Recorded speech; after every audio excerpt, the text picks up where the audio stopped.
भाजपा की शरण में आना चाहते हैं, इसलिए आपने पर्चा अपना निरस्त करा। देखिए, समाजवादी लोग लड़ के मर गए, हमारे पुरखे मर गए, जेलें काट काट के फांसी के फंदे चूम लिए। भगत सिंह पहले समाजवादी थे हमारे, फांसी का फंदा चूमा था पर समझौता नहीं किया अंग्रेजों से।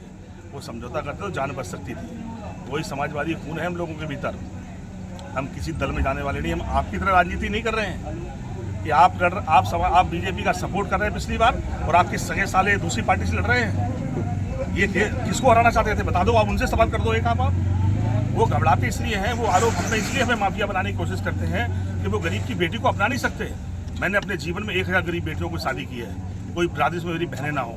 मैं हजारों बच्चों को पढ़ाता हूँ, 15 बोतल खून गरीबों को दिया अपना, लोगों का इलाज कराता हूँ। इन कामों में मेरा मुकाबला नहीं कर सकते हैं। वो कहते हैं कि ये माफिया हैं, ये कहते हैं इन्होंने बालू घाट चलाया। अरे भाई, हमारे पास तो लीगल पट्टा था, हम तो कुल 26 महीने चलाए। आप तो 7 साल से बिना पट्टे के सबसे पैसे ले रहे हो और मेरी बात झूठ निकल जाएगी। कोई चुनाव नहीं लड़ूंगा मैं, आपसे कह रहा हूँ। आप समीक्षा कर लेना इस बात की।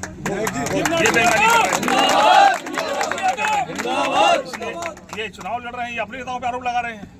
मैं अखिलेश यादव का सिपाही हूँ, जिसकी नज़र में एक दिन में किसी शर्मा को बना दे और एक दिन में एक मोहन यादव बना दे। किसी से बात करने वाले लोग नहीं, लोग हम लोगों से बात करते हैं।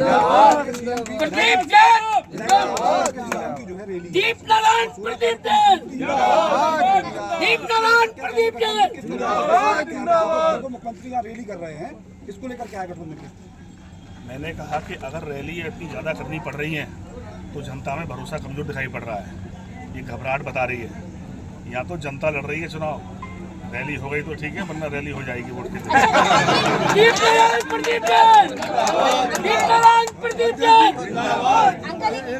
किसानों का जो है नीलामी नहीं होने दी जा रही है। सरकारी केंद्रों को बेचने के लिए बोल रहे हैं कि उस पे बेचो, प्राइवेट सरकारी केंद्रों पर जबरदस्ती बोला जा रहा था।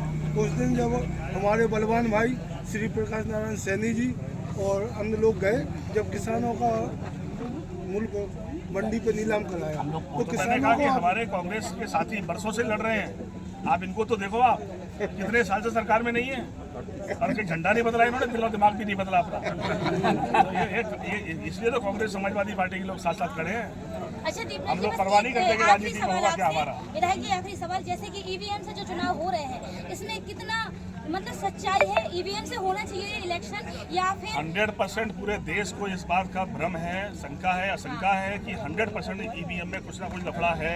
वही चीज मैं जानना। लेकिन हमने कहा जनता आपकी बार इतने वोट डाल रही है कि ईवीएम फेल हो जानी है। Thank you.